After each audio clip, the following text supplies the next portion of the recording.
মারুফ, কাল তো শেখ হাসিনার বিরুদ্ধে অভিযোগ গঠনের আদেশ রয়েছে, বিবিসি যে অডিওর সত্যতা নিশ্চিত করলো সে বিষয়ে প্রসিকিউশনের পরিকল্পনা কি হতে পারে? তখন কিন্তু লেথাল ওয়েপনের ব্যবহারের বিষয়টি কিন্তু বারবার প্রসিকিউশন কিন্তু ট্রাইব্যুনালে বলেছিল এবং যেই নির্দেশনা দেওয়া হয়েছিল যে মরণাস্ত্র ব্যবহারের করে আন্দোলনকারীদের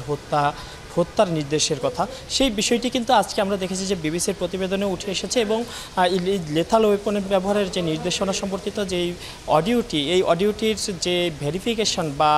ফরেন্সিক টেস্ট তা কিন্তু ট্রাইব্যুনালের যে তদন্ত সংস্থা আছে তারাও কিন্তু করেছিল এবং এখন এই যে অডিওটি আছে এটির আবারও কিন্তু বলা যায় যে ভেরিফিকেশন হলো বা ফরেন্সিক টেস্ট হলো এবং সেটা কিন্তু একটি ইন্টারন্যাশনাল সংস্থা করেছে। বিবিসির অনুষ্ঠান যে ইনভেস্টিগেশন আছে তার মাধ্যমে তারা এটির যেই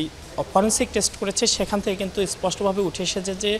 যেই অডিওটি ফাঁস হয়েছিল সেই অডিওটি কোনোভাবেই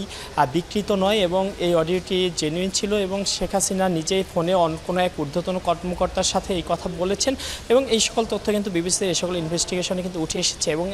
এর মধ্য দিয়ে বলা যায় যে এই অডিও কল ঘিরে যে ধরনের কোনো ধরনের সংশয় কিন্তু আর রইল না এবং এটি কিন্তু ট্রাইব্যুনালের বিচার কাজের ক্ষেত্রে কিন্তু এই বিষয়টি কিন্তু উঠে আসবে অবশ্যই এবং যেহেতু তদন্ত সংস্থা করেছে এখন একটি ইন্টারন্যাশনাল রিকগনাইজড অর্গানাইজেশনও আবার এটির ফরেন্সিক টেস্ট করলো, ফলে দুটি সংস্থারই কিন্তু ফলাফলে কিন্তু এই যে অডিও তার কিন্তু সত্যতা মিলল এবং এই সত্যতা মেলার মাধ্যমে কিন্তু বলা যায় যে এটি একটি গুরুত্বপূর্ণ তথ্য হবে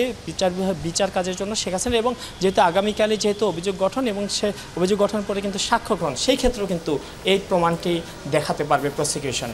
ধন্যবাদ আপনাকে মারুফ।